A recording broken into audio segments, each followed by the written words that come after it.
क्या mister McMahon WWE में वापस आ रहे हैं? क्या मिस्टर मैकमैन दोबारा से कंपनी में आके CEO बन जाएंगे? मैं आपको बताता हूँ सब कुछ। और आप सबका स्वागत है हमारे चैनल पर। रैंक किंगडम में आपका स्वागत है। ऐसा बताया जा रहा है कि मिस्टर मैकमैन का जो केस था वो सब खत्म हो चुका है और अब सब चाहते हैं कि मिस्टर मैकमैन आ जाए WWE में और ट्रिपल एच हट जाए उस पोजीशन से और उस पोजीशन में मिस्टर मैकमैन आ जाए। क्या आप सबको लगता है क्या मिस्टर मैकमैन वापस आ जाएंगे या नहीं? हमें कमेंट बॉक्स में लिख के ज़रूर बताइएगा। मिस्टर मैकमैन हो चुके हैं 80 साल के और 80 साल के हो चुके हैं। इन्होंने जो कंपनी बनाई थी WWE, उन्हें में ही इनको हॉल ऑफ फेमर में अटैक नहीं किया था WWE वालों ने। 2027 को हॉल ऑफ फेमर में शायद उनको अटैक कर सकते हैं, उससे ज़्यादा कुछ नहीं हो सकता है। और आगे बात करते हैं हम बैली के बारे में।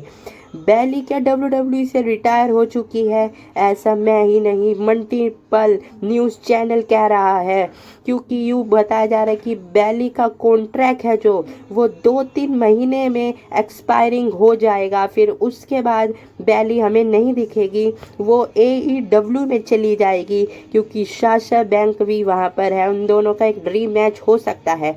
बैली को भी WWE वाले कॉन्ट्रैक्ट साइन नहीं करवा रहे हैं, उन्हें भी शायद भगा रहे हैं। पता नहीं WWE वाले इतने अच्छे सुपरस्टार को क्यों भगा रहे हैं। पहले Dean Ambrose, Sheamus, Edge, Braun Strowman, Bobby Lashley और भी बहुत अच्छे अच्छे नाम, न्यू डे हो गए और अब ये बैली भी। ऐसे तो WWE की कंपनी में बहुत ज़्यादा असर हो सकता है। और अब हम आगे बात करते हैं ट्राइबल चीफ रोमन रेंस के बारे में।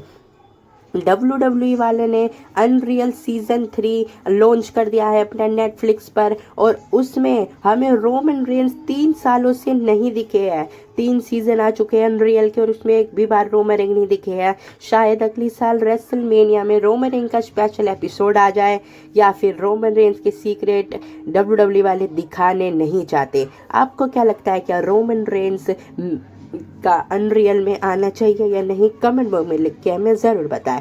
और अब हम आगे बात करते हैं ब्रोक लेसनर के बारे में। जो ये ब्रोक लेसनर का रिटायरमेंट था रेसलमेनिया में, ये एकदम रियल था, कोई फेक नहीं था, क्योंकि अनरियल में WWE वाले इसे दिखाते अगर फेक होता तो। क्योंकि मैंने भी अभी अनरियल जाके नहीं देखा है, आप लोगों ने देखा है तो मुझे प्लीज़ कमेंट करके ज़रूर बताइएगा।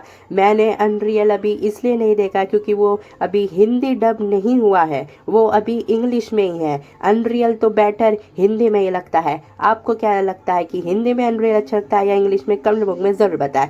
ये बताया जा रहा था कि ये स्क्रिप्ट से बाहर था, वो तो हमें जब ही पता चल गया था। दिखाना चाहिए था WWE वालों को ये भी कि ट्रिपल एच के रिएक्शन बैक स्टेट में क्या थे, क्या सोच रहे थे ट्रिपल एच, ये सब दिखाना चाहिए था अनरियल में, जो हमें भी मज़ा आता। इस बार का एपिसोड कमाल का है, वैसे भी 5 के 5 एपिसोड काफ़ी कमाल के हैं, बट जल्द से जल्द WWE वाले इसे हिंदी में कर दे जो मैं देख सकूं। बहुत सारे लोग हैं जो हिंदी में ही देखना पसंद करते हैं। मुझे इंग्लिश आती है लेकिन मैं इंग्लिश में देखना पसंद नहीं करता हूँ, हिंदी में बेस्ट रहता है। फिर मैं आपके लिए अनरियल सीजन 3 का रिव्यू भी बनाने वाला हूँ जब हिंदी में आएगा। और अब हम आगे बात करते हैं ट्रिपल एच के बारे में। जो ये डिसीजन था, ये पैट मैकेफी और रेंडी ओर्टन को रेसलमेनिया में जोड़ना, पैट मैकेफी को, ये WWE का सबसे बड़ा सबसे बेकार डिसीजन था।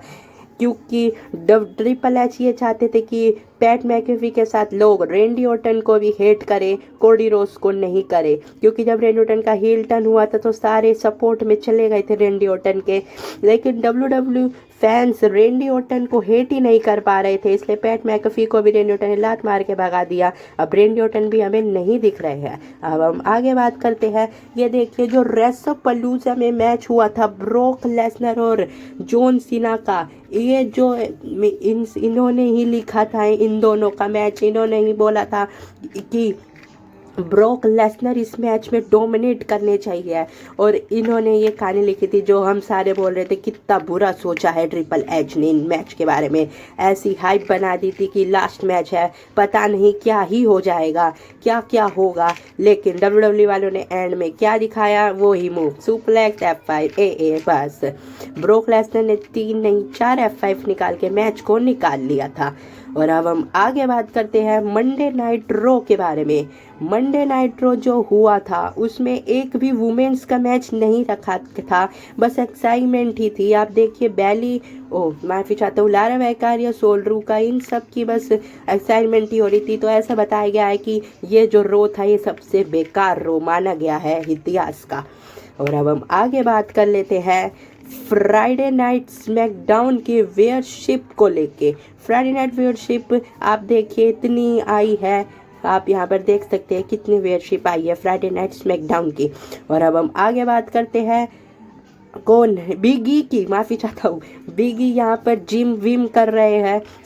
आप सोचिए अगर समर स्लैम में बिगी अपना रिटर्न कर ले तो कैसा होगा, सब शौक हो जाएंगे, सब पागल हो जाएंगे।